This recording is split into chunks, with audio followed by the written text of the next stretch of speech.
Delta Green is in 1928. The U.S. Marines were called into a small town called Innsmouth, Massachusetts, and discovered, much to their chagrin, that it wasn't a cult of bootleggers. It was a bunch of creatures that existed and crossbred with men that lived at the bottom of the sea. What would happen in the U.S. federal government if that actually happened? Howdy, friends. Craig here. This is a really fun episode. I got to sit down with Dennis Detwiller from Arc Dream Publishing. These are the guys that bring you the Delta Green role-playing game. I've had a lot of people on the show for our Insider Insights, and it's possible that Dennis has the most geek street cred of any of my guests so far. He has been involved with so many things, probably most notably Magic the Gathering. And we focus a lot on Delta Green.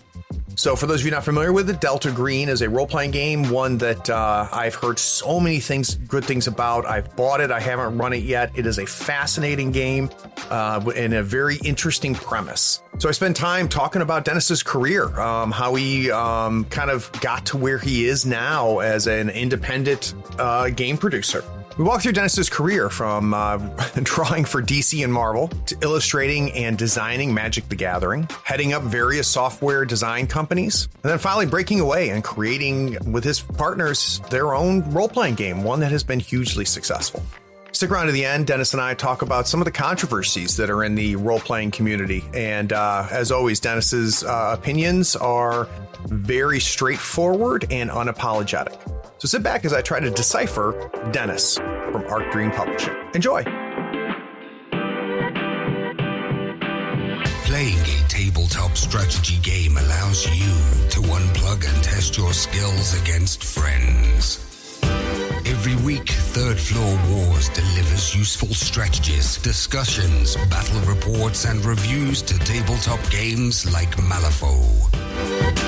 If you want to get better at the games you already play or discover the games other people are playing, you are in the right place. Craig and Ray welcome you to the Third Floor and the Tabletop Talk broadcast. Craig here on the Third Floor. Now, today we're talking to Dennis Detwiller, the artist and designer best known for his work on Magic the Gathering and the Delta Green RPG. Now, since I came back into RPGs, thanks to COVID, Delta Green is probably the single game that I'm consistently having recommended to me. Some of the people I've connected with in the industry whose opinions I trust on RPGs, Delta Green is always part of the conversation. So I knew I needed to track Dennis down. And this is before I realized that he's probably got the most geek cred of anybody that's been on the show. So I've been really looking forward to this. I got the book set. I've been ripping through it. I've yet to run Delta Green, but this is not going to be a 5-hour show, but I've got so many questions for Dennis, it could be. So let's start off with something simple. Dennis, welcome to the Third Floor. Hey, how you doing? It's good to see you. Good, my friend. It's good to see you. So usually what I like to do is kind of find out how it all started. So long ago, there was a day where you had no idea that dice existed. You'd never seen a card. You didn't know that people sat at tables and played games. So what was your first exposure to gaming? Well, I was lucky enough to grow up in the New York City area. And so my gaming store, the store that represents gaming to me, is a place that is hugely famous called The Complete Strategist. And that's spelled very strangely.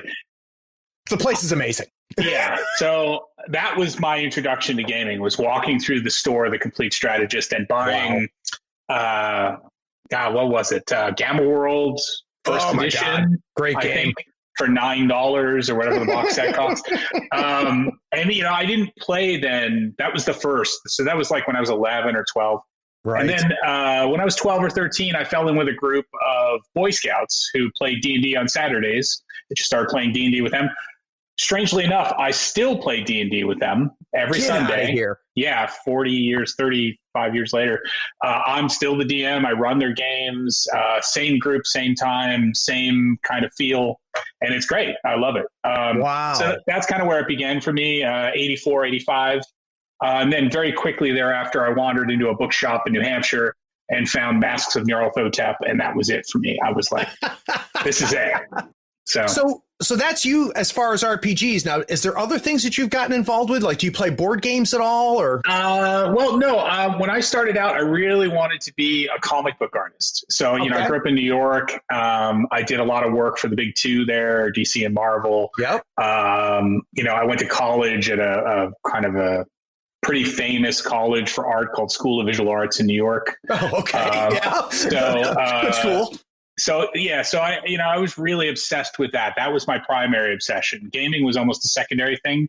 And then in the early 90s, I was trying to break into Marvel full time, and all the Marvel guys were like, "Why are you trying to break into here? It's like trying to break into like Treblinka. It's like you're trying to break into a death camp. It's gonna terrible time to get into the industry then." Yeah, that's when I kind of wandered into Magic the Gathering and other stuff. So that worked really well for me.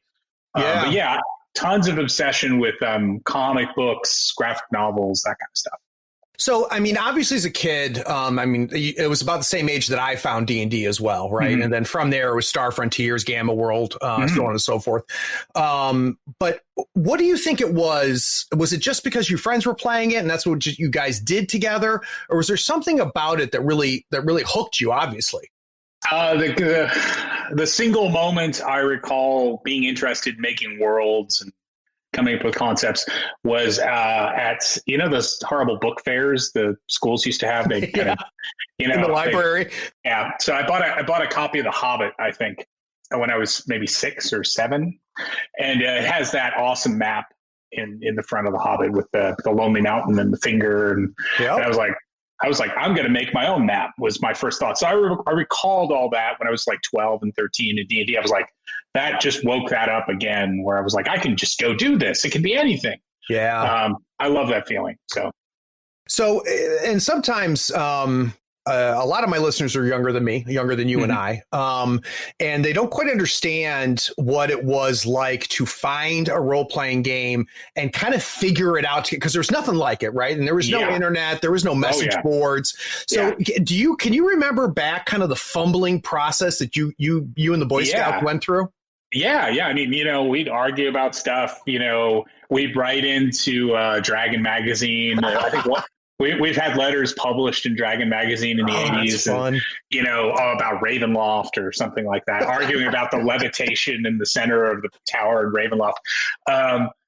So it was a very different process back then. But as far as discovery goes, I remember digging through Dragon Magazine and going to the back and finding Call of Cthulhu in the back of Dragon Magazine and ordering it. I mailed in the Sazy and and then waiting a month to get a box that was all beaten up, but it was awesome. I love that.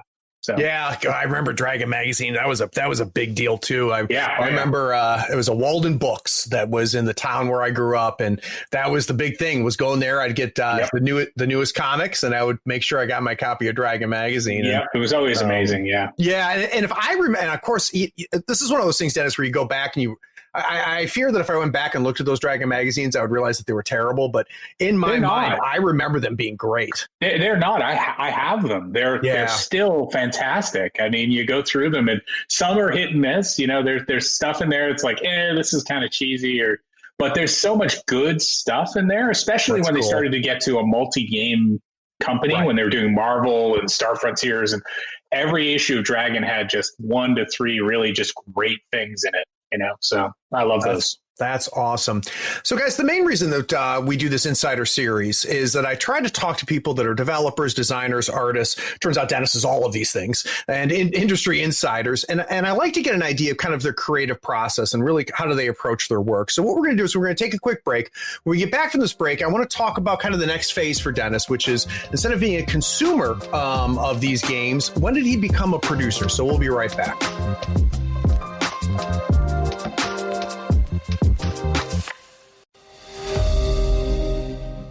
Howdy friend, Craig here. Is this episode making you realize you need to buy some models? Gadzooks Gaming is my favorite online retailer because of their large selection, killer prices, and great customer service. Don't you hate buying an entire crew box when you only need one model? Gadzooks sells crew box models individually and saves you a ton of money. They even have free shipping to the US and Canada if you spend $100 or more. Swing by gadzooksgaming.com and make sure you tell them Craig from the third floor sent you. All the details are in the show notes.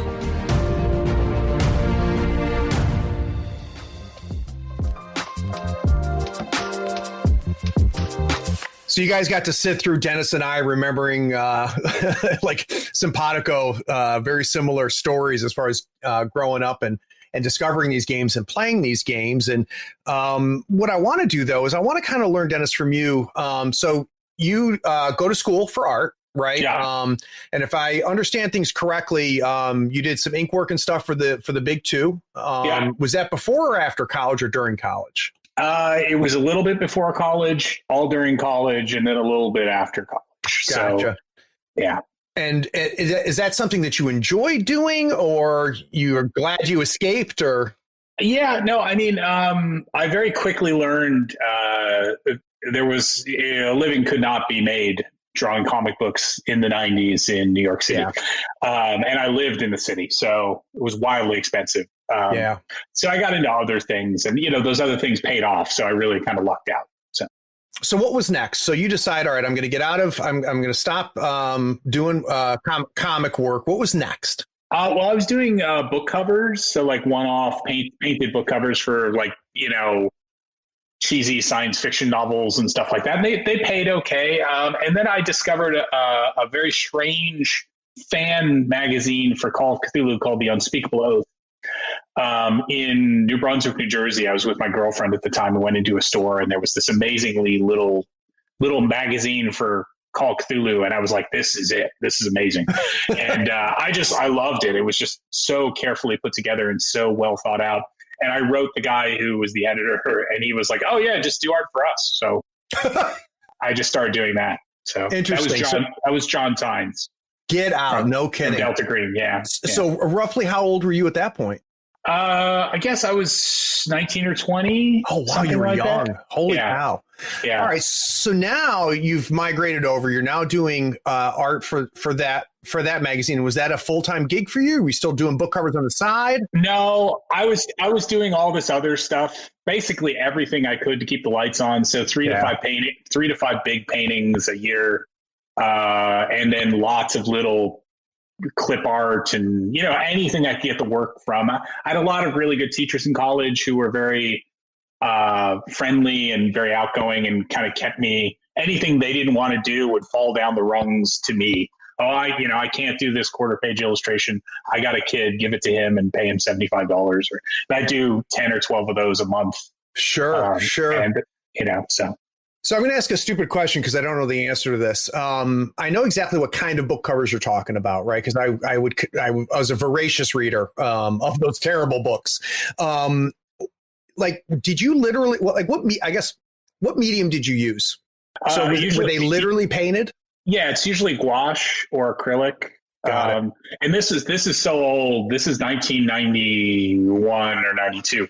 Digital art in any form didn't really exist very much. You could do simple pixelated things, but this was all like nightmarish, sketch it on a piece of illustration board, fix it, and then, go in, do layers and scumble and glaze and all this nightmare. Yeah. And then you just send that original art over to them and and never see it again. And never see it again. All right. So you're working on the magazine. The magazine was devoted to Call of Cthulhu. Yes.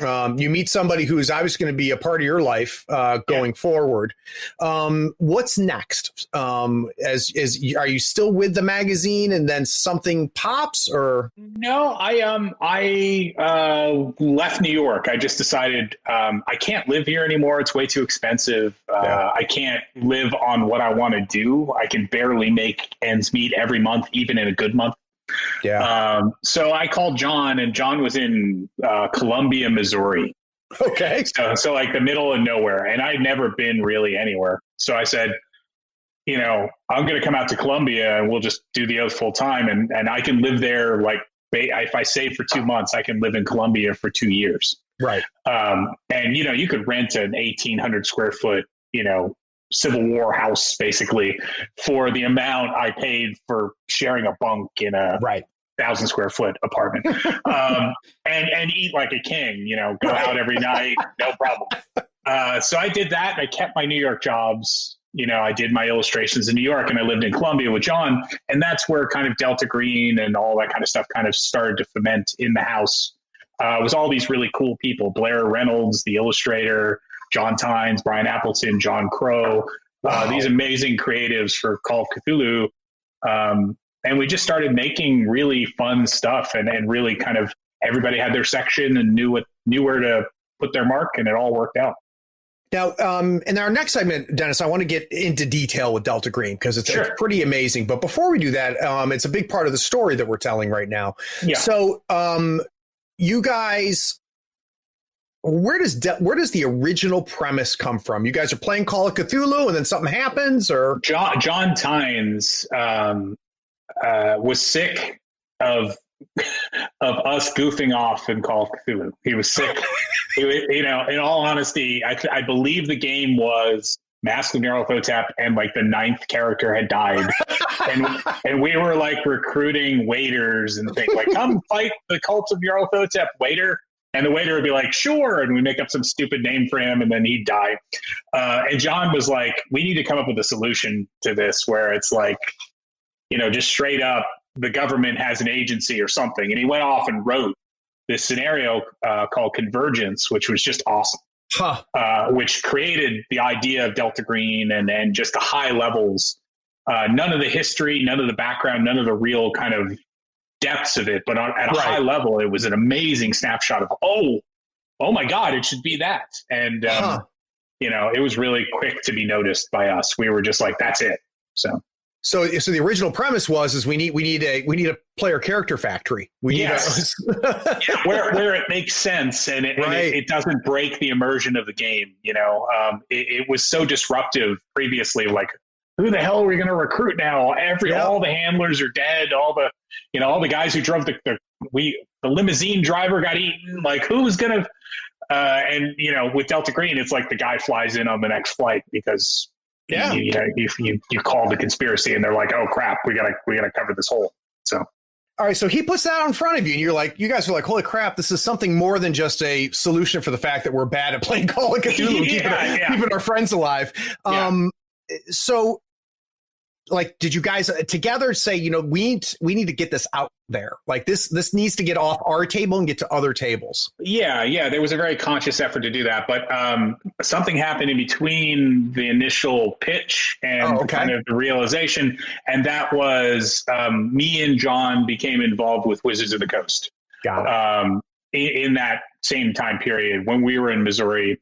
We were good friends with Peter Atkinson, Lisa Stevens, Jesper Bierfor is the original art director for Magic the Gathering.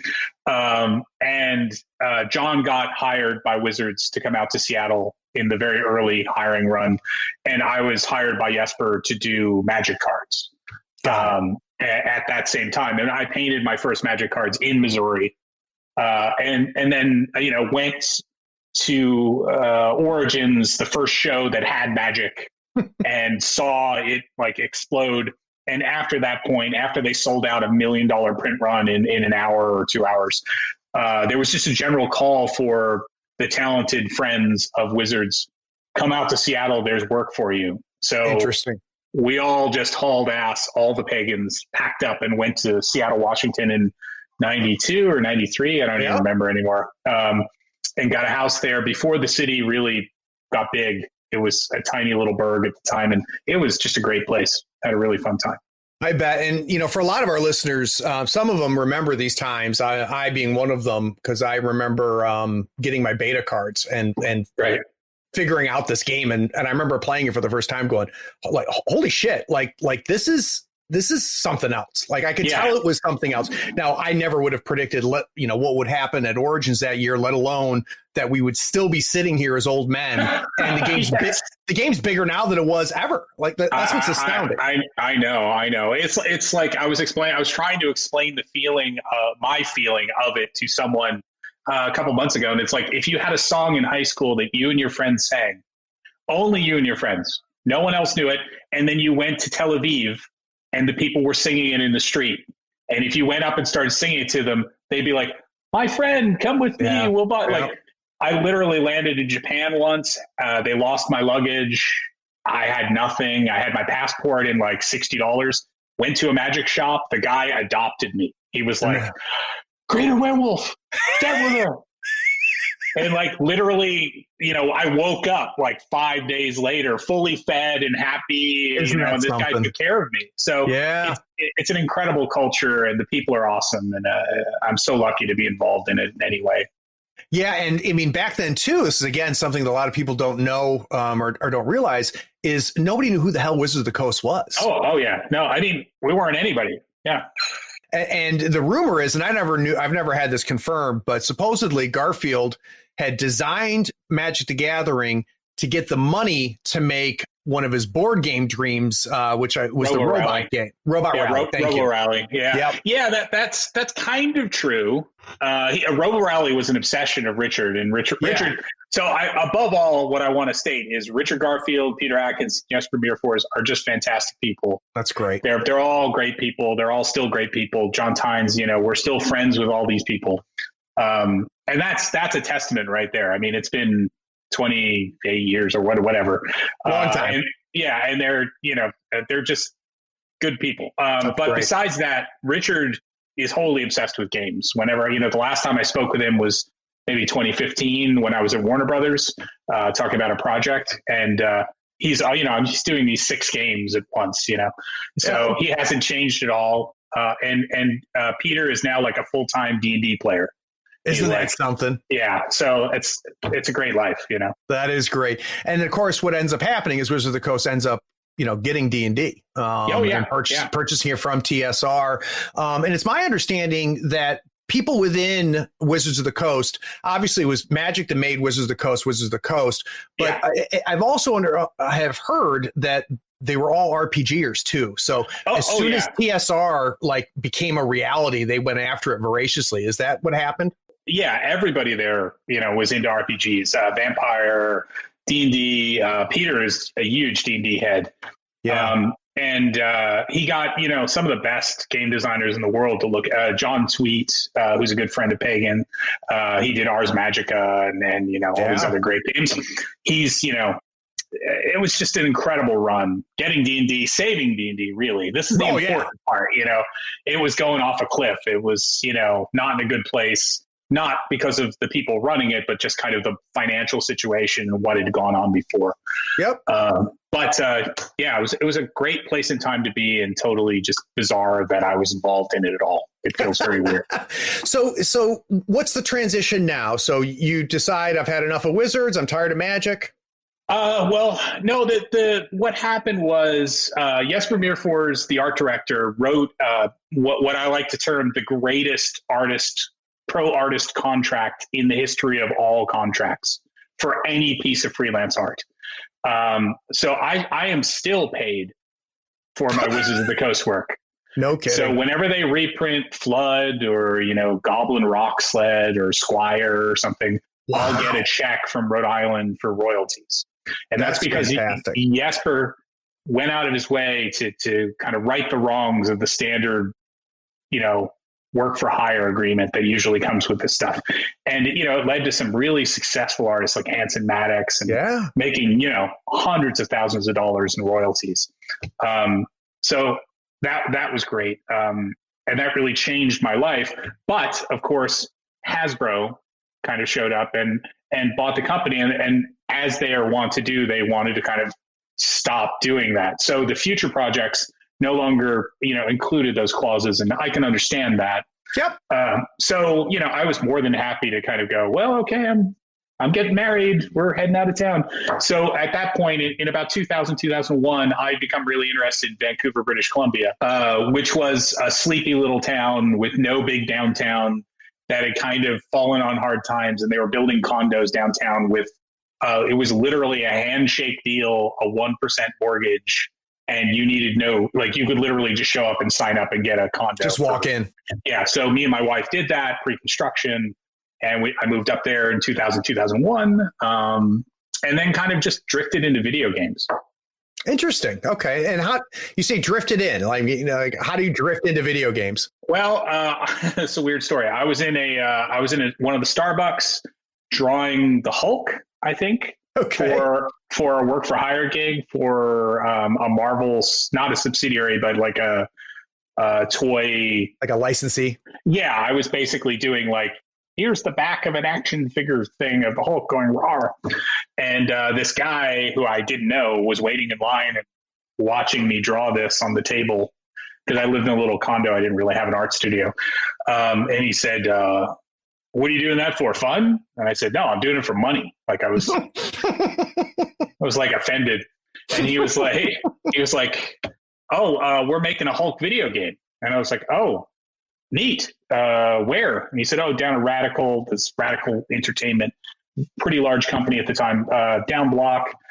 You should come in and talk. We're looking for an art director. So, and I said, oh yeah, I used to work at Marvel. He was like, you should definitely come in, like, right. So I went in the next day and got the job, like in a go, just kind of went in and went, oh yeah, I did this. And then about 3 weeks later, I'm doing art direction stuff. And I had a design note about combat. And they were like, you can do game design? I was like, oh yeah, I worked on Magic the Gathering. They were like, what?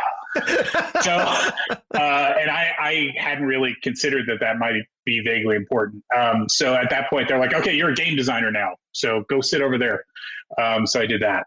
So I'd be curious, Dennis, like, there's some obvious overlays, right, between the two, but it's not perfect either. So, no. I mean, was that a huge transition for you mentally as a designer to say, no, how so? So what was the same? No.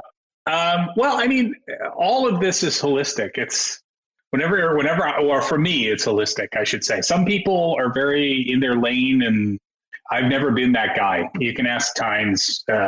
I'm the guy who draws the gray alien and then writes the stats for the gray alien to match the drawing. Right. And then goes back and revises the drawing because it doesn't feel right. And, I'm that guy, the annoying guy. So I've never had any problem jumping between avocations because they're all the same thing to me. Uh-huh. They all feel very similar in creation. So, I think the reason I can produce a lot of work is when I can't write, I draw. When I can't draw, I design. When I can't design, I write. And it just goes in a big loop, and I jump back and forth all the time. Right, and I would imagine one influences the other. You find inspiration. Oh, yeah. You find inspiration here that ends up applying there, and that makes sense. That makes sense. Yeah. And I would imagine too that helps with burnout. Yeah, I can't really say I've ever experienced burnout. Wow. And the last project I've been working on, which we'll probably talk about later, is Delta Green Impossible Landscapes, which is a 360 some odd page, fully illustrated by me, King Yellow book. And it is the most complicated, daunting, scary thing I've ever done. And even now, I could still do some more for it, and I'm probably going to. So that's cool. So you're in the video game industry, exercising muscles that you've had. I would imagine learning new skills. Tons. Yeah. But that's not an easy business to be in. No, it's very stressful. Did that catch up to you? Yeah. So just a real quick summary. I did Radical Entertainment for 5 years. I created an IP from the ground up with my partner, Eric Holmes. That IP is Prototype for Activision. We created the whole concept, designed the game. Wow. Everything soup to nuts, and sold, 3 to 5 million copies of that. It was a big hit. They did a sequel. But I left, went into mobile because I could see mobile was starting to take off in about 2010. Worked at a place called Hothead with Ron Gilbert, who did Monkey Island and other stuff like that. He was my boss, and it was fun working with him. Then I moved to San Francisco, ran a place called Play First, then Nickelodeon Studios as the design director, then Warner Brothers as the design director. And then in my 15th year in video games, I said, this is crazy. I can't really do this very much anymore. And called it a wrap and moved up here. So interesting. So that brought you back up to Canada at that point. Yeah. Now, did you have a plan, or you just say peace out and I'm just going to figure it out? Or I had a plan.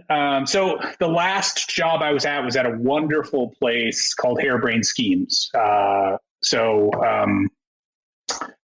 I created a game called Necropolis for them, and with a bunch of other really talented people. They do Shadowrun, the video game. They do Mech Warrior. And while we were there, I put me and Shane Ivey put Delta Green up on Kickstarter, and that just exploded into something I never ever considered possible. And at that point, I was like, why would I not just be doing this full time? Gotcha. There's money here, and people love the work, so I should give this all my attention. And that was the freestanding Delta Green that went up on Kickstarter. So now I'm going to force you to go backwards a little bit with me.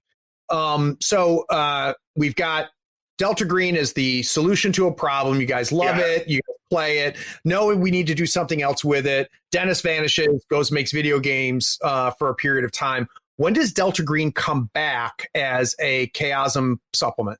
So 1996, 1997, me and John Tynes working. John was working full-time at Wizards. I was doing art for Wizards.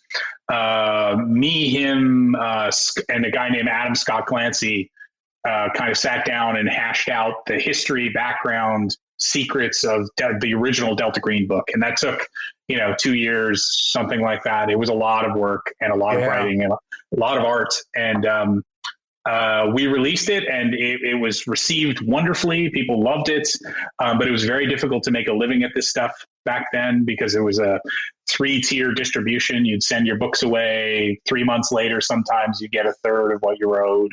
And sometimes they never pay you at all. So we had these hugely highly rated things that won the Origins Award, best game of the year, blah, blah, blah. And we were living like on McDonald's hamburgers and barely getting by. So that was tough.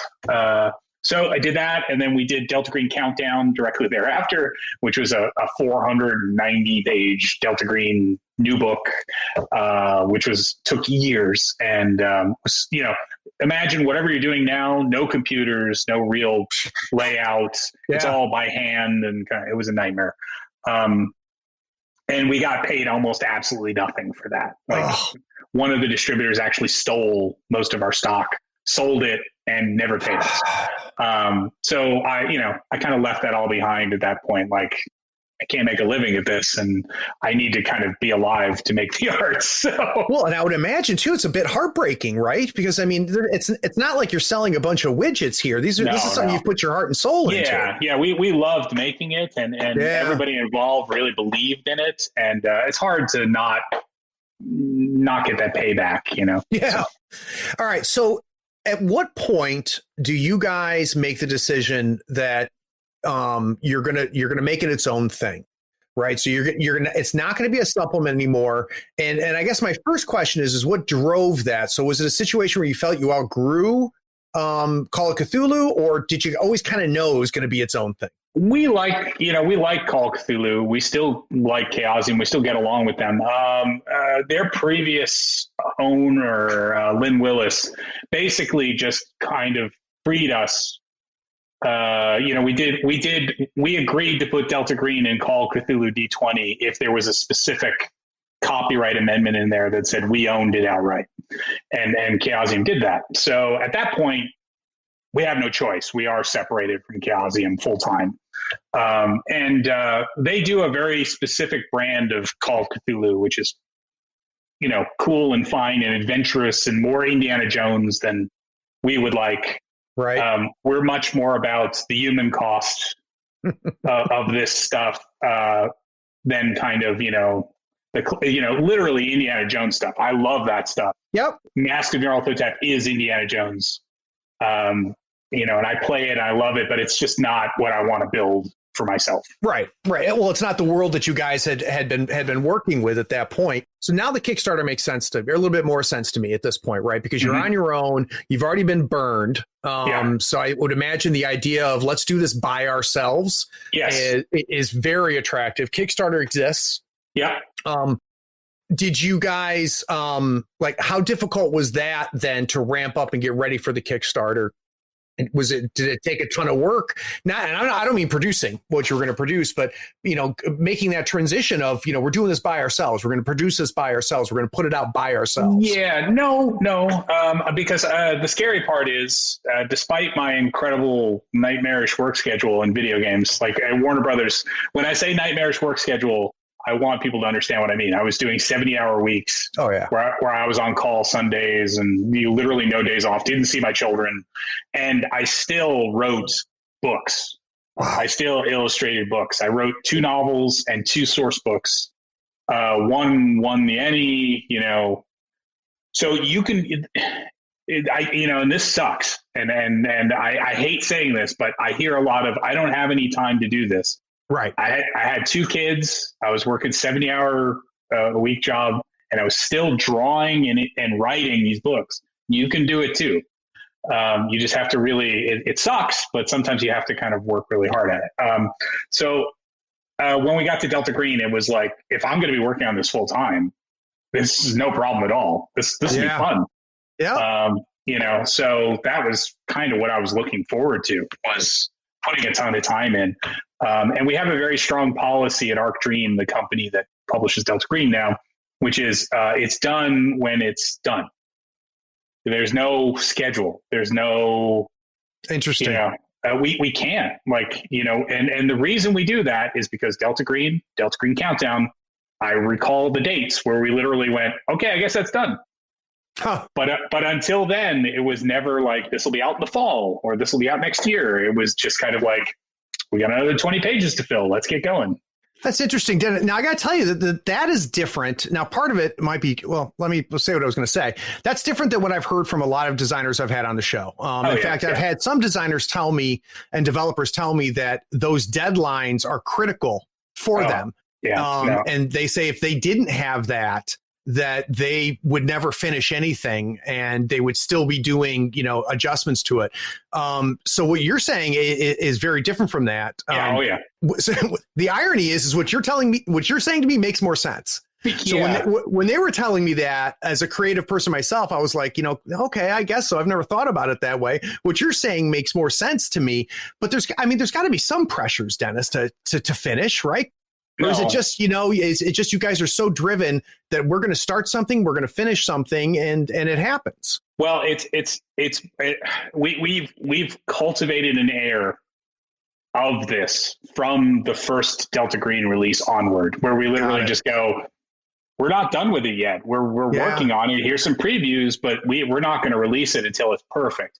And people were not turned off by that. People were the opposite. People became obsessed. When is this coming out? So all the standard, like the customer is always right. You should immediately bend over. Or someone's like, this, you said it was due next month and where the hell is it? And you rush it out to kind of get, no, I will never, ever do that. And we're really upfront about that in our Kickstarters, where we're just kind of like, this is just how we make stuff. And if you like the quality you got before, the reason that quality exists is because we follow this rule. And a lot of people really like that. So we lucked out. We have a very understanding public, I guess. That's great. But you also set the expectations out of the gate, right? So it's not like you're not mentioning that at the 11th hour when it's due at noon. No, I mean, there's a minimum line for Delta Green. And if we do not exceed that line, that book is never coming out. And there are several books in the graveyard that no one will ever see because they just don't work for whatever reason. So the last thing I'd be curious to know is there's a lot of creative people in this world, right? Mm-hmm. And I think what people don't realize is that what's defining between the successful creatives and the people that have real jobs and say they're creative is the work ethic, the ability to. Everybody's got great ideas. It takes a lot to create it and finish it. That's a big deal. I'd be curious to know, Dennis, because you would not be able to have the approach that you just talked to me about without that type of work ethic. When you look back now, as an old man like me, you look back, where do you think that comes from? Where do you think that work ethic, that ability to say, I'm going to start it, I'm going to develop it, and I'm going to finish this, where do you think that came from? Well, that's a really good question. It's twofold, really. One, I was told I would never amount to anything artistically by everybody I interacted with throughout high school. Even when I was drawing professionally, I'd go, I just got paid $60 a page to ink this. Like, what do you want? Like, you know, and they'd be like, yeah, you're never going to make a living at this. And, you know, so that's one. And, you know, school was an utter waste for me. I spent the whole time drawing and taking Regents exams. So I didn't have to go to classes. I just get it. And then second is I grew up in a household, a very small household with my uncle who was terminally ill. So he was in his 20s. He, from 13 to 20, he had a brain tumor and just slowly wasted away and died when I was about 13, 14. And it really kind of taught me about time. Yeah. More than anything else. You know, he would constantly wish he had more time to do things, be able to do all. And I just kind of made it up in my mind that, you know what, I'm going to tell people what I think. I'm going to do what I want. And nobody can tell me what to do with my life. Because, you know, my Uncle Lloyd, he doesn't even have a life anymore. Yeah. And, you know, I'm not going to waste that. So that was a wonderful, you know, I think I was 13 or 14 and I had that wonderful revelation where I'm free to do whatever I want. I just have to be able to stand up to people when they call me on things they think I should not be doing. That's the difference between most people is you get called on it and you fold. Right. And I just stopped doing that when I was about 13. And it really led to a lot of magical things in my life. Yeah. Like all these great situations and opportunities all came out of that. Interesting. Well, and I would imagine it made you stand out when you start encountering all of these other people and start making these connections. So I'm going to ask a question, which you don't have to answer, but I'd be curious to know if there is an answer. When has that burned you? Has there ever been a situation when you look back and go, you know what, maybe I shouldn't have been such an asshole? Yeah, always. I mean, you know, the honest truth is it's always bad. It always leads to conflict. It always leads to problems, which is kind of the only reason I do it is because the magic that I can kind of get down onto the page, the only place I can find that is by ripping myself free of all those other social contrivances that people call their life but hate. Right. Oh, we're going to go to this party because they have a 2-year-old and let's all eat canapes and pretend we want to be here. Nobody wants to do that. You know, so being an asshole is kind of, it starts in New York. New York kind of breeds you that way. Sure. And it's just kind of the further east, the further west you go, the more dramatic it seems to people. But in New York, I assure you, I'm a wholly normal person. It's nothing that dramatic about me. But yeah, it definitely can bite you in the ass a lot. I just got to a point where being bitten in the ass no longer really stings. Yeah, which makes sense to me. I mean, you have to function as a human being, right? So at some point, your armor has to be clad. But I guess what I'm asking is there a bridge that you've burned that you maybe wish? And I'm not saying you go back and go, I would do it different. No. But what kind of regret is there, or is there something you can think of off the top of your head where, you know what, maybe that wasn't. So Warner Brothers, I worked at Warner Brothers in their video game. I was the VP for their video game division. So my first day at Warner Brothers, was going to see a special sneak preview of Man of Steel, but just for me, thrown by Warner Brothers to get my notes on it before it was released. So I sit in, and the first thing they show me is 20 minutes of Mad Max Fury Road uncut. So it's the chase sequence with the polecats. None of the storm is CG-ed. It is the single most exciting piece of cinema I have ever seen, even to this day. Yeah. And I'm literally shaking at the end of this little 20-minute preview. And then Man of Steel comes on, and it's the most awful dreck I've ever seen. It's terrible. It's a mystery story where the first 25 minutes is literally the explanation of the mystery.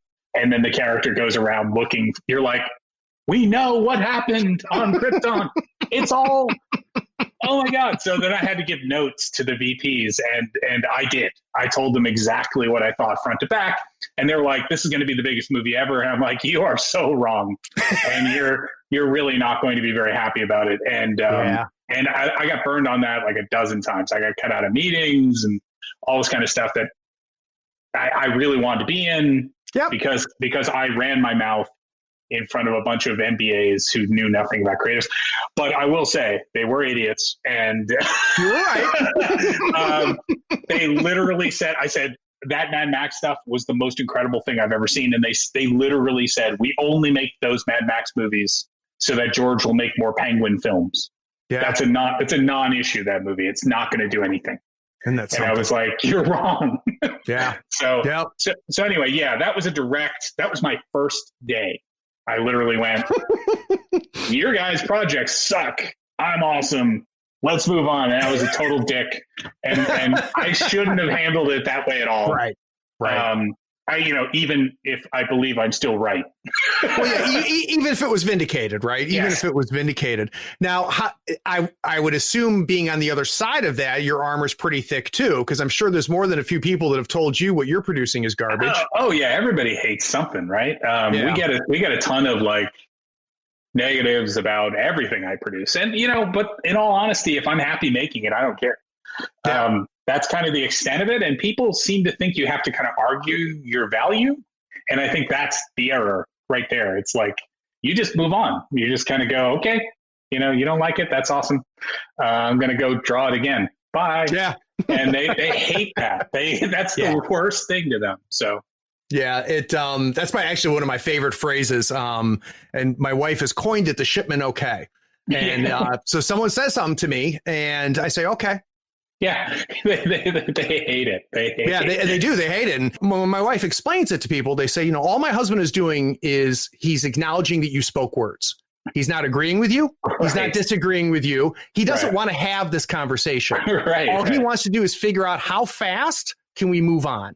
Right. Totally. And I use it professionally all the time, too, at work, too. So it's funny. It's a wonderful skill. I mean, it is. But I've also reached a point in my career where it's kind of hard to argue creative accomplishment. I can literally go, Magic the Gathering? Yeah, I did that. What have you done? And they go, So if people are going to argue with me, they better bring their A game. They better be able to sit down and draw better than me if they're bitching about it, or write better than me. And if they do, fucking mazel tov. That's awesome. Yeah. Like, I love it when I see really talented people creating shit. But the complainers, the people whose art is complaining, I have no time for them. I just kind of move on. Yeah, that's a smart way to handle it, my friend. A smart way to handle it. So, guys, we're going to take another break. When I get back from this break, I really want to dig into Delta Green. I think it's very unique. It's award-winning. It is extremely popular and very well respected. And I want to find out why. So we'll be right back.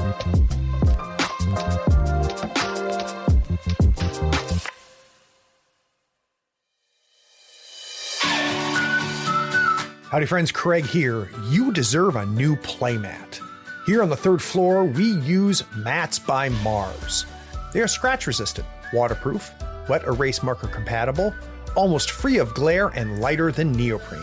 Mats by Mars gives you over 40 designs to choose from. You pick a mat, pick a design, and then you pick an overlay, like one for Marvel Crisis Protocol, Star Wars Legion, or even Malifaux 3rd Edition. Those overlays will really speed up your deployment and make the placement of objective markers so easy. Use our promotion code in the show notes to get a 10% discount on your first order. In the notes of your order, you can even request the third floor logo on your mat for free. That makes the best mat in the business even a little better. So get some new mats, save yourself some money, and help support the show. Go to matsbymars.com. All the details are in the show notes, including the discount code.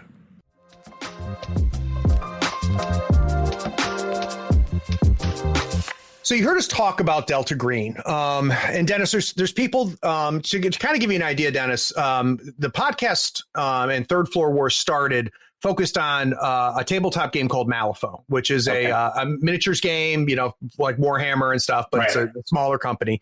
And we've since expanded out to talk about other things. And I was a role player as a young man and always a tabletop lover, and then came back to role playing. And unfortunately for my listeners, what I'm interested in is what I want to talk about, which means that's what's going to happen here on the podcast. But I think I've drugged some of my listeners with me. I think there's people that either have never done role playing before and are starting to consume this. Long story short, there's people out there that are not familiar with Delta Green. So Okay. can we get an idea of, we know where it came from, but what is Delta Green? What's the elevator pitch? Yeah. So Delta Green is in 1928. The U.S. Marines were called into a small town called Innsmouth, Massachusetts, and discovered, much to their chagrin, that it wasn't a cult of bootleggers. It was a bunch of creatures that existed and crossbred with men that lived at the bottom of the sea. What would happen in the U.S. federal government if that actually happened? This is all based on an H.P. Lovecraft story called The Shadow over Innsmouth. Right. We wanted to take that to the utmost level, to go, okay, 1928. The U.S. government has in its possession 200 alien bodies and knows that these creatures live beneath Earth's oceans. What are the logical steps that occur from there? And Adam Scott Clancy, this amazing author who still writes for Delta Green, wrote this incredible, convoluted, real-world history of P division and all this other kind of crazy, the Black Chamber and all these interactions that actually happen. And it was beautiful. So Delta Green at its high level, you are agents in the Delta Green conspiracy. It's not even really an organization sometimes. And you are tapped to deal with unnatural elements that, seep their way into the American, into American society. You're there to eliminate them. And these eliminations, these attacks, these unnatural incursions have a terrible toll on the sanity of the people who are involved. And that toll is taken out on your family. It's taken out on your friends, because all of this is secret. You have to take it all to the grave. There is no final solution where you can close the door and keep the monster out forever. They will get you. It's just a matter of time. That's Delta Green. And what's so cool about it is, first of all, you've got the H.P. Lovecraft premise, right? Yeah. So the idea of the cosmic horror, the otherworldly horror, as opposed to the werewolf and the vampire type horror. You pull that, you've sewn together actual history and worked Delta Green into actual history, which is fantastic. As you're reading through the source books, and for those listening, if you never play Delta Green, the two books, the set, I got the nice set with the sleeve and everything. Yeah. It's just gorgeous. I don't know who did the art, but it's pretty good too. But I mean, it's gorgeous, and it's a great read. Like I said, even if I never play it, it's fantastic, and it's that weaving together the stuff. But a couple things that really differentiate it from Call of Cthulhu. One is really the setting. So it's set now. Which is a really big deal, because that's very rare. Now, you've seen some compendiums, a couple of modules and stuff come out for Call of Cthulhu that try to do that, but you're flat out saying that's where we are. This is what we are. The explanation of why we do things, which can sometimes be a struggle in Call of Cthulhu, is solved, and you guys solved it back when you were playing the game and killing your characters, which I think is really, really neat. What is fascinating the most to me so far, and remember, Dennis, I haven't played yet, but as a GM, the part that really stuck out to me was what you closed with, which is the toll it takes on the players. Yes. Now, the concept of sanity is something that's been in Call of Cthulhu forever, right? Yeah. And let's be honest, that comes from Lovecraft. I mean, one of the huge themes in Lovecraft's books is the toll that this takes on the characters that are in his stories.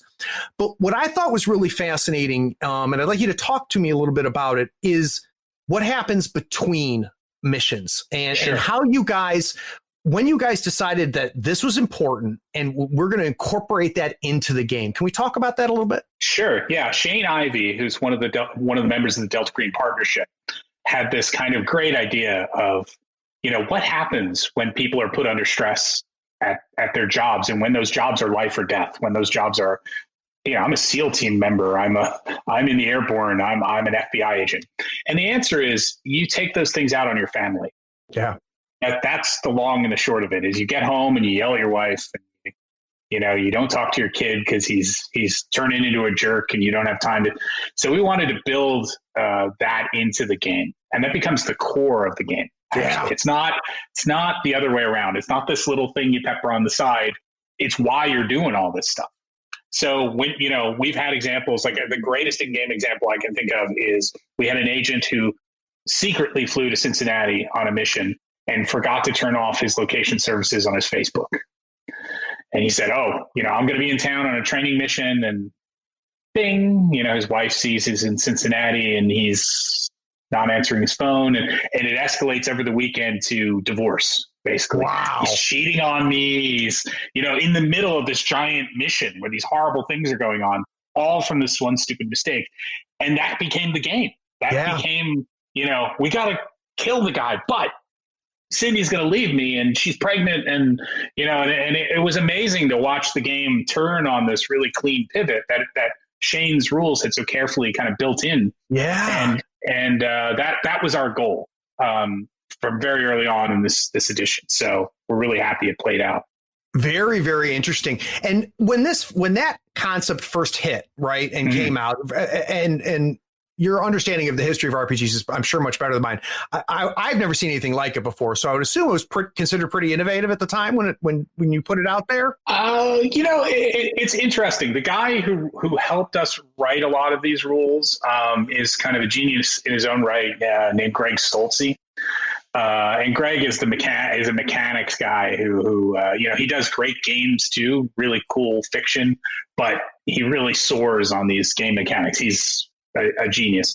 The things in the game, I think that proved very popular, but I've seen other games that do similar things. Gotcha. Just not quite exactly that way. Most of the games that do similar things are Greg's games. So got it. So how was it received when people, first started reading it and started messing with it? What was the audience feedback? Oh, it was amazing and very, very positive. I think we're on our 12th ENnie. It's amazing, man. For the game, and the feedback has been just almost universal. We love this, more books. Which is kind of what you want to hear. It's such a satisfying position to start creating new stuff from. Of like, I just need to hit that level of quality, and people will be happy with me. So one of the big questions I was going to ask you, and I had it in my back pocket, and you kind of ruined it already, so I'm going to ask it anyway. So one of the things that I'm a little intimidated by as a GM about running my first Delta Green game is I'm intimidated by it being modern. Okay. I'm used to my players not having the internet, not having cell phones. Right. And my players will have that now. Now, the story you just told with Facebook realizes that actually opens things up for me. It doesn't restrict me. No, and there are some really nice examples in the Delta Green Handler's Guide about this. But, whenever I hear people say, oh, well, they'll be able to take a picture of it or, the monster, or they'll upload it to YouTube. I'm like, and they're like, but that'll prove to the world that the Migo exists. I'm like, it will? Like, Are you sure? Are you sure? There's a wonderful site called The Faking Hoaxer, and you go there, and it's video footage of the space shuttle, crashed in the middle of the Epcot Center, and it looks completely real. Is that real? Yeah. And they're like, well, how will the conspiracy control it? You go up as a user in YouTube and go, Photoshop, LOL, boop, done. But like researching stuff, the stuff I love to do as a handler is, they'll research the seaside shanty town in Alaska. They'll look it up and it'll talk about, horrible fishmen. And they'll be like, oh, cool, it's deep ones. Let's go there. They go there and it's a star spawn of Cthulhu. It's 130 feet tall. It's got tentacles, and they show up with, FNFAL rifles. Like, we're going to shoot this thing. And they're on the beach screaming, running around with 1v100 sand loss. The information is poison. Yeah. Use it. The phone is just another delivery method of putting that poison in the player's ear. Very interesting. And so many of our scenarios, the last equation jumps to mind, is literally it's built. There's a single 9-digit code, and that is poison. If you know it, if you understand it, you're in deep trouble. And that goes out on a phone. Like, the center of the scenario is, I write my Google group, hey, check out this number I discovered. And they're all off murdering people within 2 weeks. So, think about it that way. Think about it as a vector to ruin their lives, because that's what it is. Yeah. And it's what's neat about it is you've also added another layer to the challenge of being a player, because not only do they have to deal with the horrors, not only do they have to then deal with being human beings who have to deal with these horrors, but I also love the fact that by definition, Delta Green is also trying to suppress this and hide this, knowing the threats of that. And I imagine, again, haven't run a game yet, but I would imagine that I can't just go to the town and eliminate the problem. I have to go to the town. I've got to eliminate the problem and make sure nobody believes that it even happened. Right. Oh, yeah. It's totally, we have a haunted house scenario where my agents finally resorted to burning the house to the ground. Yeah. And this house would do things like telephone out, like it would call their wives as them. I've read that. It's really good. And say, come here. And I ended that scenario where they're at the scene, like kicking around the debris of the house, and they hear a phone ringing in the debris. And they were like, you know what? F this. We're done. Like, we're telling ACEL it's all fine. We took care of it. The house is gone. And I think 6 months later, there's a wooden frame on the site that matches the house. Someone's building a house there, and they're like, the agents are just like, oh God, this is bad. Oh, that's cool. Yeah, really fun. So, building in that kind of, you can't escape it. You can't defeat it. You can only put it off. That's it. Yeah, that's very Lovecraftian, my friend. That's great. That's really, really great. So the last little bit I want to talk about I'm going to take advantage of the fact that that you're on the show. We're going to talk about the role playing industry in general, but that's after the break. But before we head there, you're a success story in a lot of ways in this industry, and do you have kernels of advice for people listening? So just recently, I had a listener reach out to me. He's got a homebrew thing for the Genesis system that Fantasy Flight Games puts out. And he knows that I like the narrative dice, so he's like, hey Craig, I'm thinking about doing this with it and stuff like that. And the piece of advice I gave him, which is very close to what we've been talking about, as I said, the first thing you do is you got to make something, man. So you're thinking about, should I do Patreon? Should I do Drive-Thru RPG? And I said, dude, you haven't made anything yet. I think it's great that you have an idea. I think it's fantastic. I love that your players love your idea, but you got to make something. And that means you got to start it. Mm-hmm. You got to develop it, and then you got to finish it. I said, once that happens, let's talk, man. Then I can give you a ton of advice on what's going to be the best avenue, but I can't tell you what you could do with this until you make something. So I'd be curious for you, when people approach you the same way, I'm sure you get it all the time. What is the most common advice that you get out there, or the mistakes that you see keep being made? So the highest level advice I can give you is that failure is not the enemy. Failure is the process. So we have, unfortunately, in North America and some of Europe, raised several generations of people being terrified of failing. Yeah. It's the scariest, most terrifying thing for people to do. And you got to get that out of your system. If you're going to do anything in the creative arts professionally, what that means is you're going to get bad feedback. You're going to get feedback that this sucks. I hate it. It's your fault. Don't do this again. And if you can't just roll with that and learn something, if there's something to be learned from that, you're doomed. You will never create anything of any real import. You'll only kind of create what you think people want in this kind of dim hope of making everybody happy, which will never, ever happen, I assure you. So that's one level. The second level is people tend to think of the role-playing industry as any other publishing industry, and it has absolutely nothing to do with conventional book publishing. It is 100% not related in any way to putting things on bookshelves by Del Rey or anything like that. Right. It is in some ways way more profitable for the creator, and in some ways way more tiny than any other industry. You can print 3,000 to 5,000 copies, and if you can sell through that, that's great. But I see people like, I'm hiring a PR guy and I'm getting out press, and I'm just like, dude, don't just make good stuff and people will talk about it. But the other wonderful thing is all the stuff that I learned in the 90s is complete garbage now, because we have these wonderful things like Discord and Roll20, and these people play and advertise my game for me, and they're awesome about it, and they're humble and cool, and they come and ask me questions, and it's great. So if you want advertisement, don't buy advertisement. Get someone to play your game on Roll20. Get someone to record an actual play podcast. Right. It's done more for Delta Green than anything else. We're really lucky to have some really talented partners there, from Role Playing Public Radio and those guys. So. Well, I mean, like I said at the very beginning of the show, Dennis, it was word of mouth that got me turned on to you. Cool. And again, it was from people who I respect, people who Nice. I know what they're talking about. And you were the one thing consistent between all the people I was talking to. So, Cool. so there's a little smoke up your ass. How does that feel? I can use some more. It's a little quiet out here. That's great. It's really, really neat. So, Dennis, we're going to take another break. When I get back from this break, I want to talk more kind of where we were headed, which is I want to talk about the industry itself and kind of what your thoughts are on it. So we'll be right back.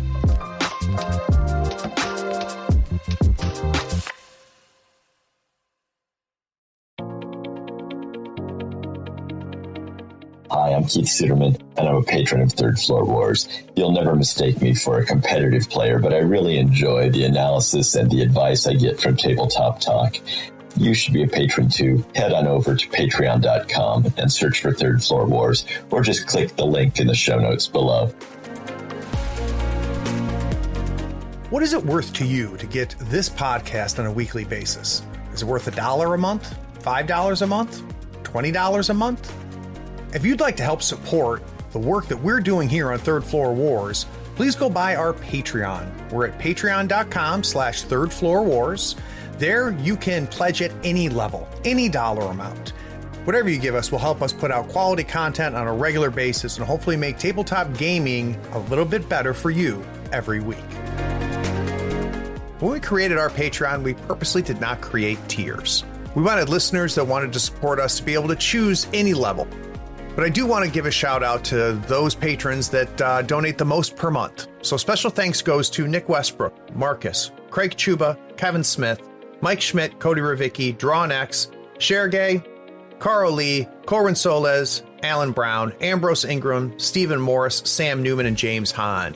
Because the amount of money that you support us with each month, we're able to put out this content on a regular basis. Thanks a ton.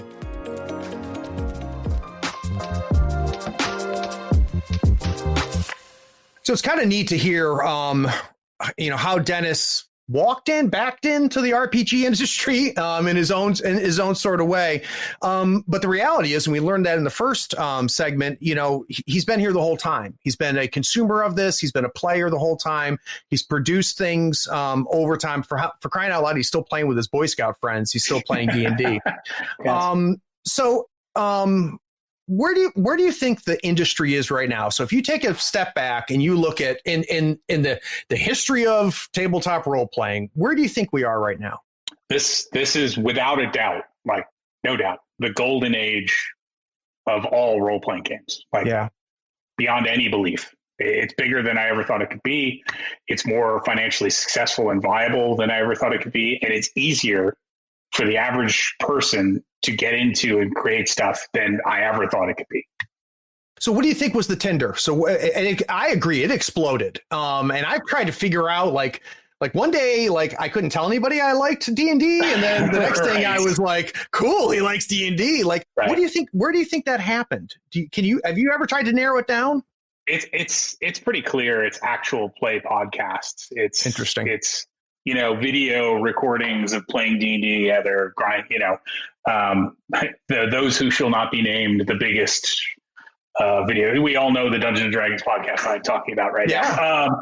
But I think that really kind of gave birth to it. People started to see how fun they could be. It's a very abstract thing to understand.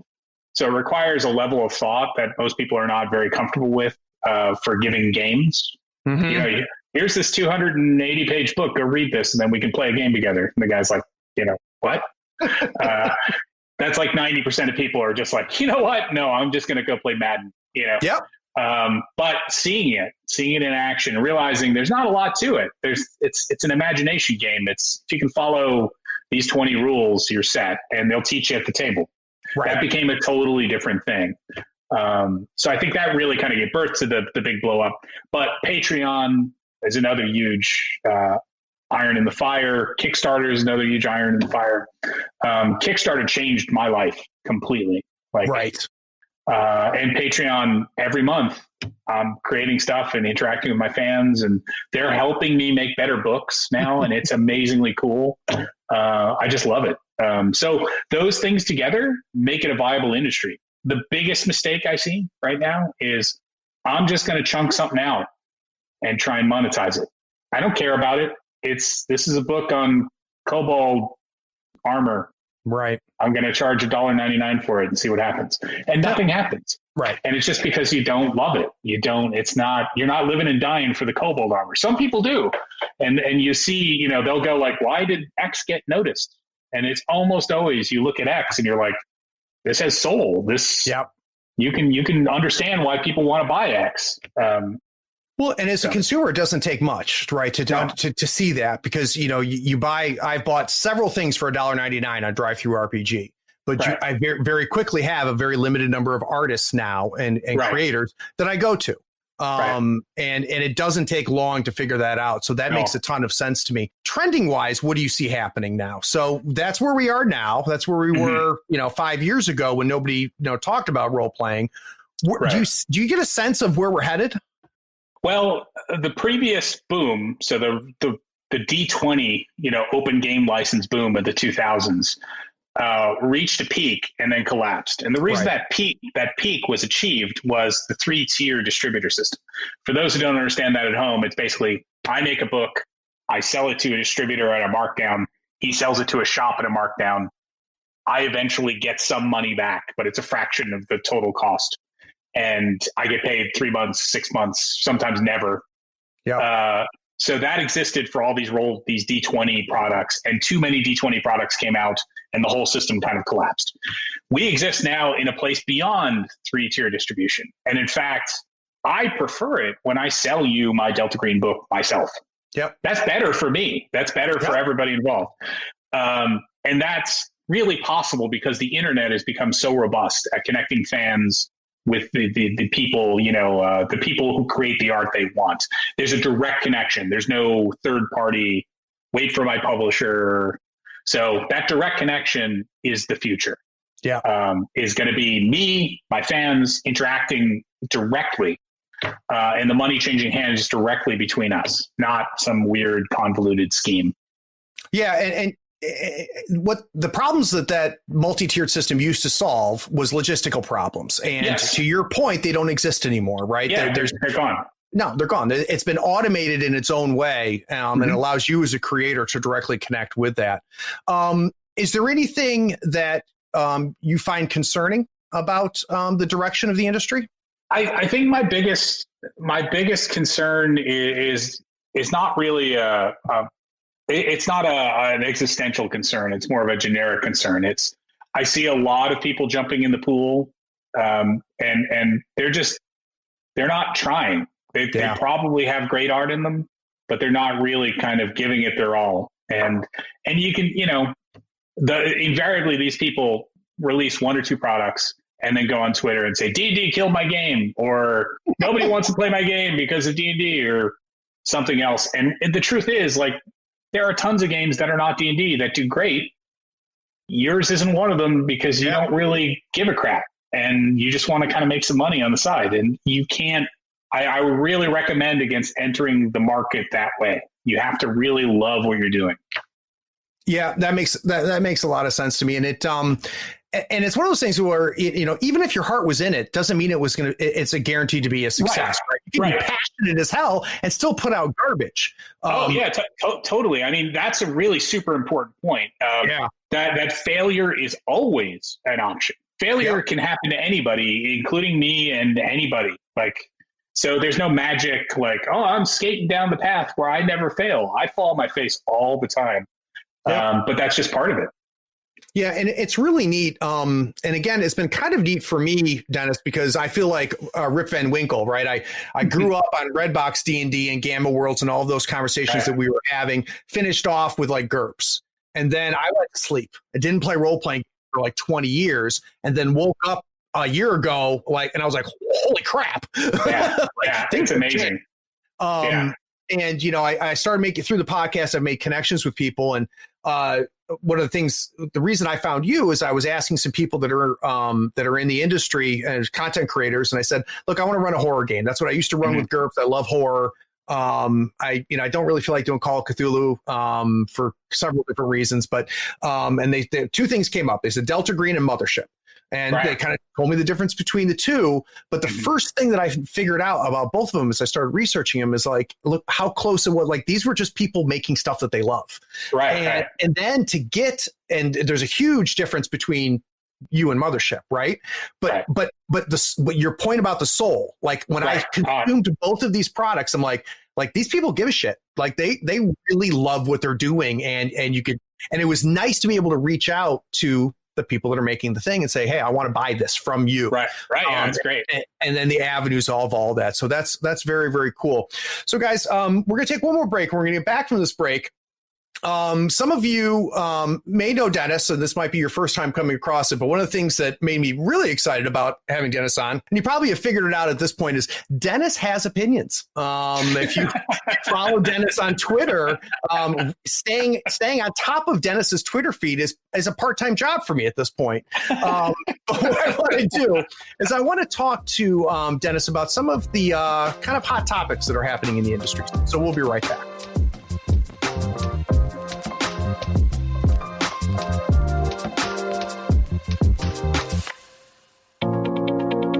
Howdy friends, Craig here. Nothing makes Malifaux easier than having the right tools. Here at the third floor, we love all the licensed Malifaux goodies from Custom Meeple. Not only are they helping support this podcast, they sell custom-made weird licensed tokens and terrain. They sell it all. Crew boxes, terrain, markers, tokens, and even a 3x3 full Malifaux board. Custom Meeple sells a complete M3E token set covering every marker and token you need to play. Custom Meeple are the source for the official accessories for Malifaux. Everything is designed by hand and authorized by Weird Games. Check them out at custommeeple.com, that's with one M, or follow the link in the show notes. Up your Malifaux game and be sure to tell them Craig from the third floor sent you.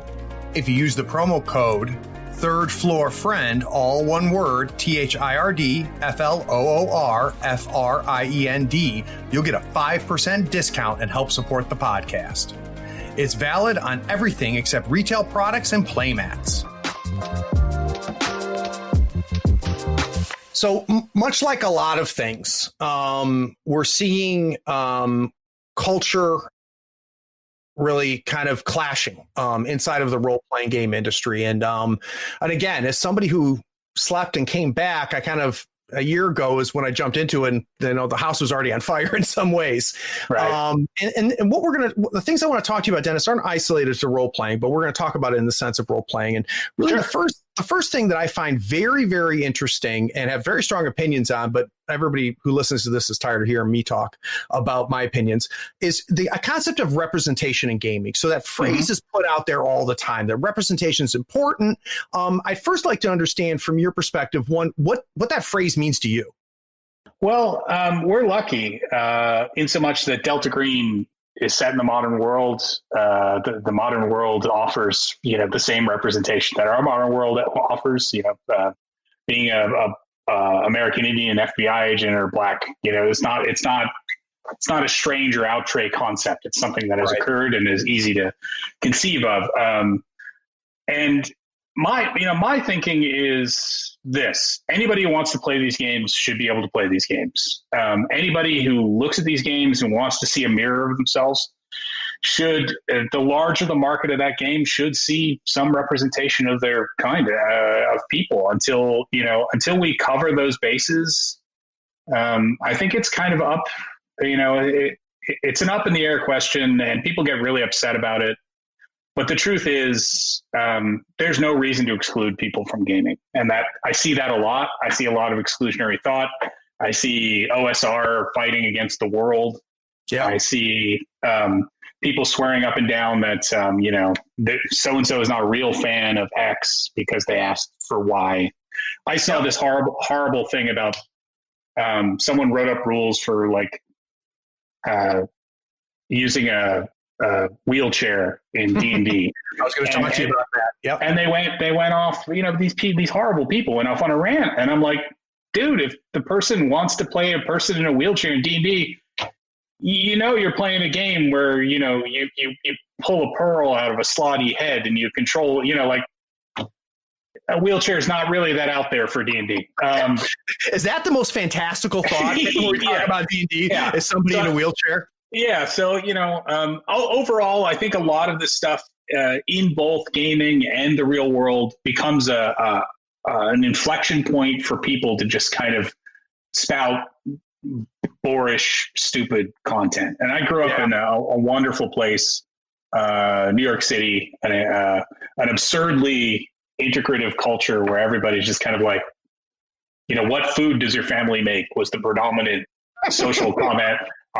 You're Italian, right? Like Haitian food? Are we going to get Haitian food tonight? So I run my tables that way. It's just kind of everybody plays, nobody gets restricted. And what I want to see in Delta Green is, the world. Okay. That's kind of how I feel. Is there ever a conscious effort on your part as the person who controls this IP and controls this content do you guys have the conversation in the office where you go, you know what? We really need to think more about this, or we consciously or subconsciously we're making this statement. How socially conscious are you as a creator, or how often is that part of the process, or is it just who you are and it takes care of it? No, so I can give two really pretty strong examples. I created a game called Godlike. I don't know if you're familiar with that game. So Godlike in 2001 was, I think it won the Origins War. I don't remember. It's basically a short pitch is Saving Private Ryan meets X-Men. It's you're superhumans in World War II. You can literally bend reality to your will, but you can be shot and die just like a normal schmo. And in that book, I wrote an intro that literally said, so you want to play a character in the SS? You're an awful human being, and here's why. And wrote several paragraphs of how you were a terrible person if you think playing an SS character is funny or fun, or it's not, and here's why. And if you still think so, please F off and don't buy my work. Thank you. And that was 2001. Yeah. Then that's in kind of Twitter. Yeah. So then in Delta Green itself, Lovecraft was a monstrous racist. He's a horrible person. And I take solace in this by thinking he never lived to see a success. He never really succeeded from anything he created. He, was a horrible, bitter prig of a man who got eaten up inside. And what we want to do, what we do with his works is we separate humanity, that being everybody on Earth, from the monsters. And the monsters are, so when we talk about the Cho-Cho people or anything, they're not people. Right. They're horrific, infected things from beyond space-time that take the shape of a man sometimes, but they'll kill you and drag you through these horrible voids. Mm-hmm. So we there's a lot of gray material where you end up with like deep ones, like Seaside. What I love about that is it plays on the classic tropes of racism. They're horrible New England white people who are fishmen. Yeah. So we get to do the worst of all possible worlds and kind of rub their noses in it. But having said all that, taking a conscious look at all this and trying to understand what the message is of our books. And the message is this: it's humanity alone in the dark. And that's all of humanity. And the dark is winning. Yeah. Like, we are going to be eaten. So we only have each other. And that's the kind of gist of Delta Green. So I really that's the only real conscious thought there is what is the end message? And we are nihilistic beyond all belief. Like Delta Green, just the opening chapter of the Handler's Guide will tell you everything you need to know there. I think it opens, good read. Yeah, it opens with like, you are the apocalypse, I think. So yeah, that's kind of where we're at. But as far as like D&D and other things like that go, I have deep respect for them attempting to kind of widen the audience, to show more people more interesting reflections of themselves in larger works. And a lot of those guys are really good friends of mine. Ray Wininger, who runs D&D now, I used to work with him at Harebrained Schemes. John Tynes runs the video game division, who co-wrote Delta Green. Yep. And they really make a conscious effort to kind of make things more inclusive and cool for everybody, which is great. There's always going to be a negative, small group of people who bitch about it, but they're expecting those people to ever go away is a foolish thing. Yeah, they're a known quantity at this point, Yeah, right? yeah. So it's interesting because, part of the challenge is something that you touched on, which is some of the seeds of what we do in role playing. So whether it be Lovecraft, whether it be Tolkien, Tolkien wasn't really kind of that nice of a guy either. He had his own problems, right? And we built stuff off of that. And, to your point, though, that doesn't mean we can't separate the art from the artist. That doesn't mean we can't say, there's some good shit here, and let's put it where it's in a better place, right? And let's make it ours. So one of the things, the arguments you hear lately, discussions, I should say, not arguments, have to deal with the roots, and this gets to Tolkien, the roots of the concept of species and race, and of evil races like the orcs. And, in some ways you deal with it too, with the people that we talked about. Right. The deep ones and Are people being oversensitive when they say, look, there's no such thing as an evil race, we need to get that the hell out of D&D, or do they have a point, or where do you fall in that discussion? Well, I can tell you that my D&D games are far more interesting now that the players want to negotiate with goblins or talk with orcs, not always just kill them. The way I pitch most of these things is they are not human, either terribly monstrous, like demons from another world or something like that. When I deal with orcs are like elves. They're just kind of their own, group of people who kind of do their own stuff in the world. And that often conflicts with other races, but humans are like that too. They come in and steal land, and so usually when in the latest D&D stuff I've been doing, the orcs are pitched as being disenfranchised of their lands by humans spreading into the area, and this has led the players to eventually come around to the fact that we're the assholes. Right. We're the shitty people. I remember when they burned that town down. That was my dad, so that leads to interesting questions at the table. But for games set in a real world, Godlike is a great example. World War II, Godlike. I literally, there's an entire section where it's I'm not hiding any of the real world repercussions of any of this shit. This is horrible. They interred Japanese Americans. They stripped them of rights. They forced, people into camps. They, And these are all horrible choices, but you can bet if one of them could fly, they would be utilized. So if you want to play that in this game, the interesting questions, the real questions are, how do you navigate a world that is so turned against you when you have it? And this led to really great games and really great sessions where Chris Spivey wrote about the first all black American tank unit for Godlike as a kind of scenario, and then dealing with that. And it's all historically accurate. And I love exploring social issues in gaming that were real, that we can look back on now with a little bit of a step up. If not, we're not clear of any of these things. No, we've moved a bit away from the horrors of the 1940s. Some might say it's all coming back. Let's hope not. But what I love about it is exploring it and putting it up front and having absolute no's. So the SS, the Nazis, for me in Godlike, it was super important. Yeah. No, these are guys you kill. These are places you blow up. These are not characters you play. It's not fun to invade Belgium.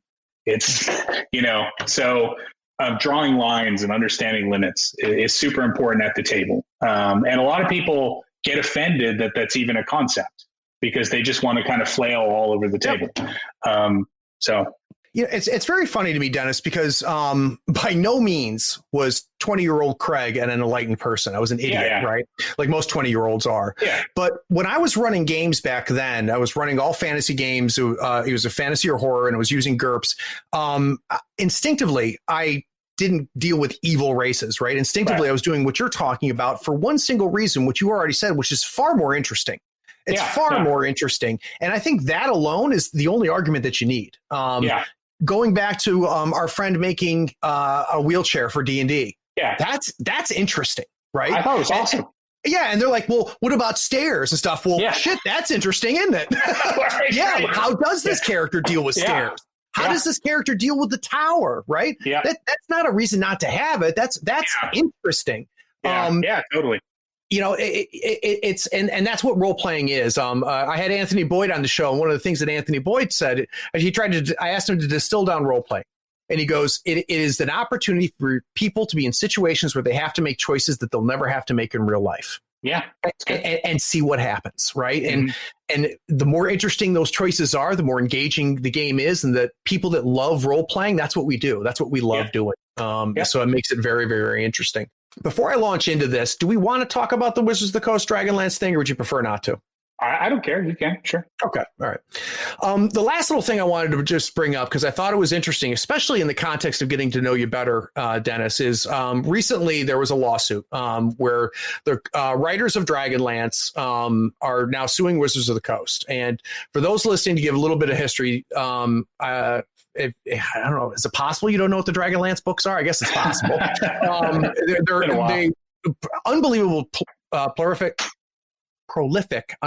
prolific series of books that in many ways defined fantasy at the time.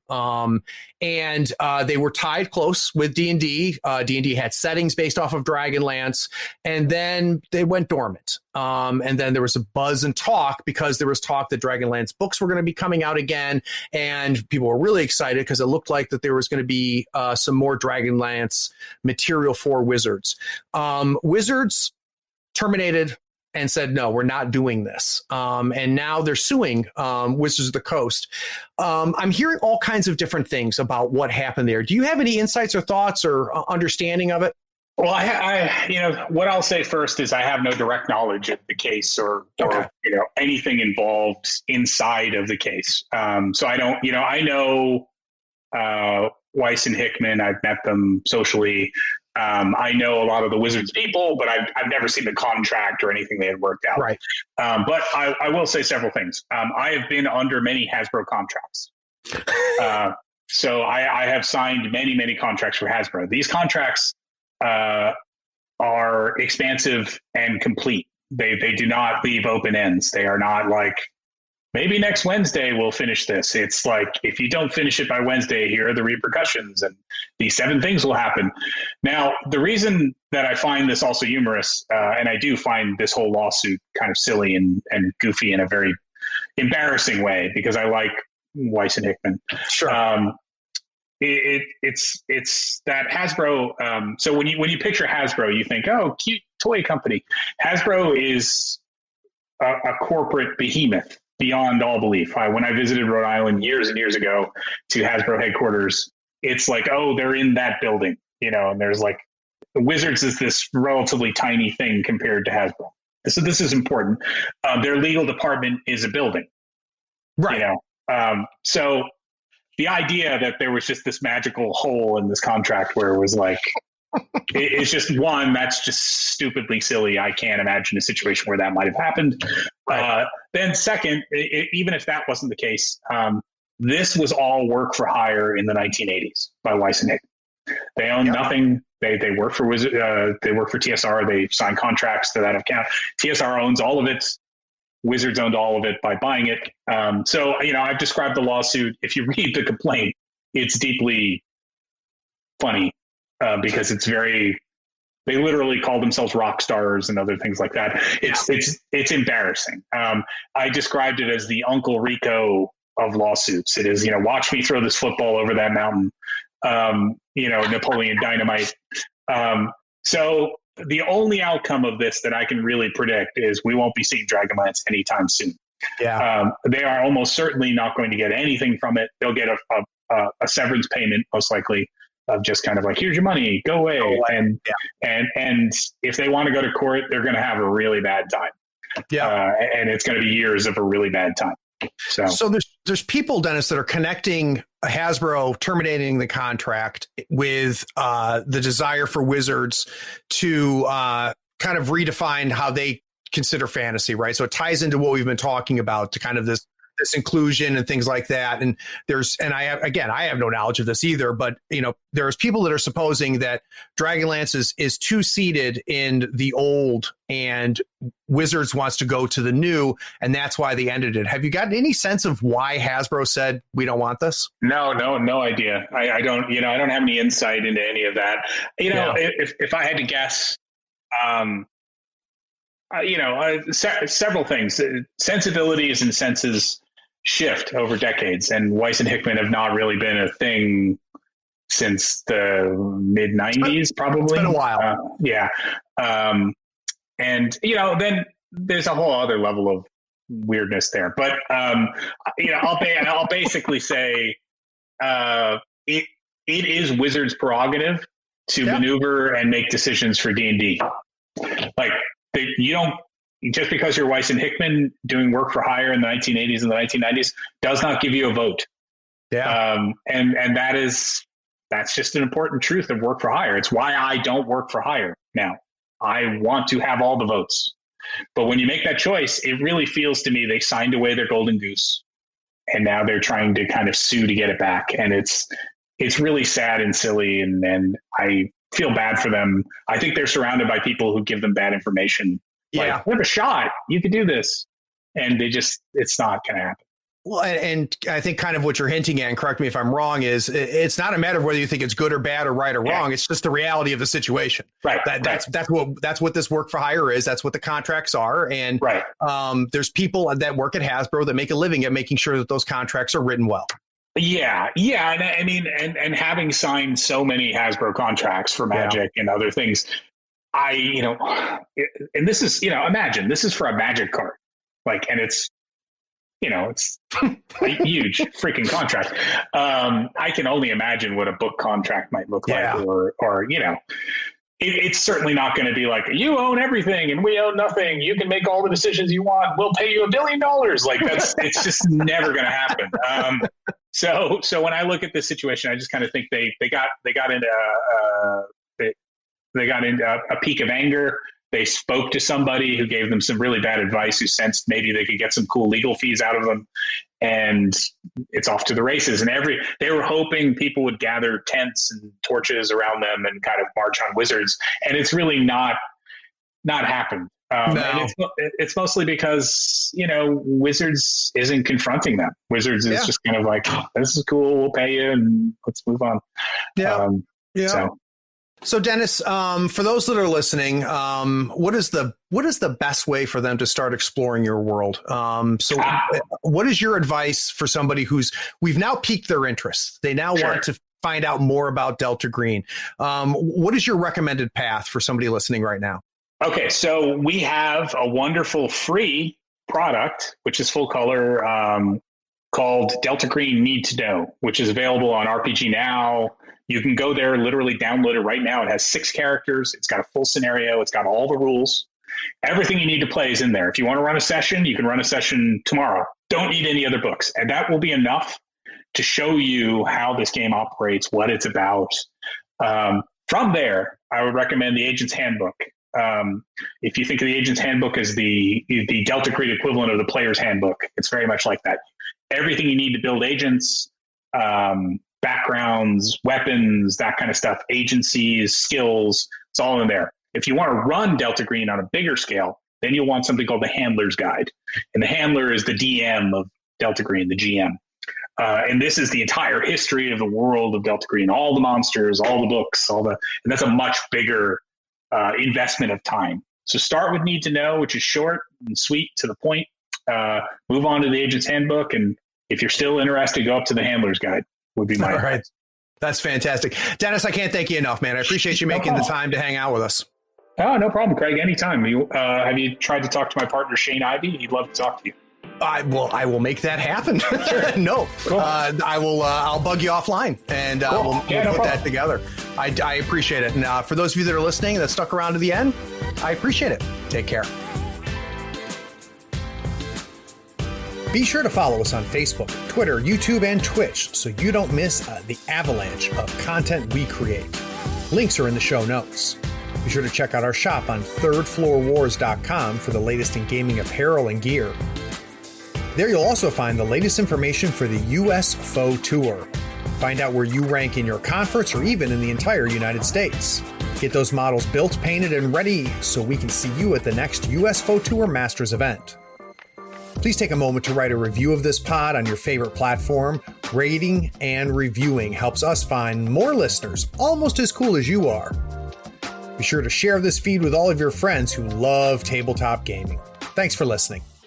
Howdy folks, Craig here. Now if you love gadgets as much as we do, you're going to love the new Third Floor Wars Gadget Bundle from Schooner Labs. Branded with the logo of your favorite podcast, it comes with 2 measuring multi-tools, a compass stepper for those tight and important movements, along with a compact dashboard to track your turn, strat, and scheme scoring along with your soul stones and pass tokens. It is the perfect bundle for anyone who plays Malifaux or just wants to look cool while doing it. The link is in the show notes. Check them out and help support your favorite gaming podcast.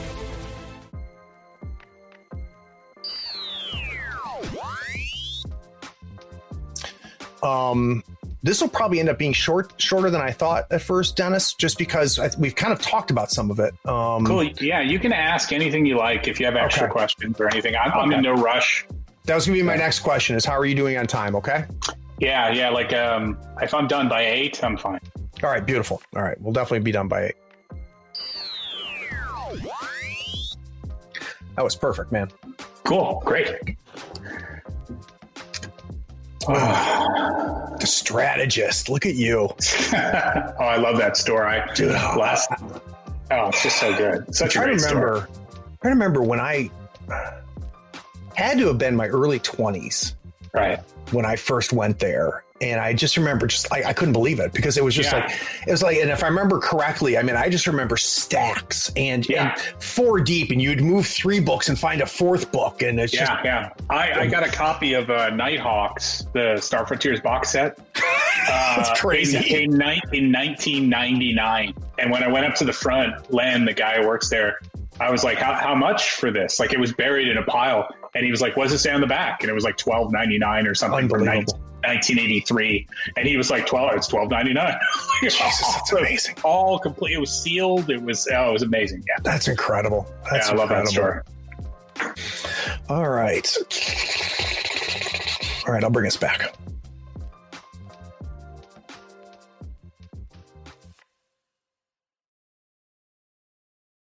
Hey, are you still here? Look, the podcast is over. And you sat through all of the breaks and bloopers? Well, I mean, if you're here, you might as well run over to patreon.com and become a supporter. Don't forget to rate and review this podcast too while you're at it, on whatever platform you're listening to. I do appreciate you sticking around. Take care. So I just found out that somebody stole my password from Microsoft Office and locked me out. And I'm telling you right now, they are going to pay. You have my word. Get it?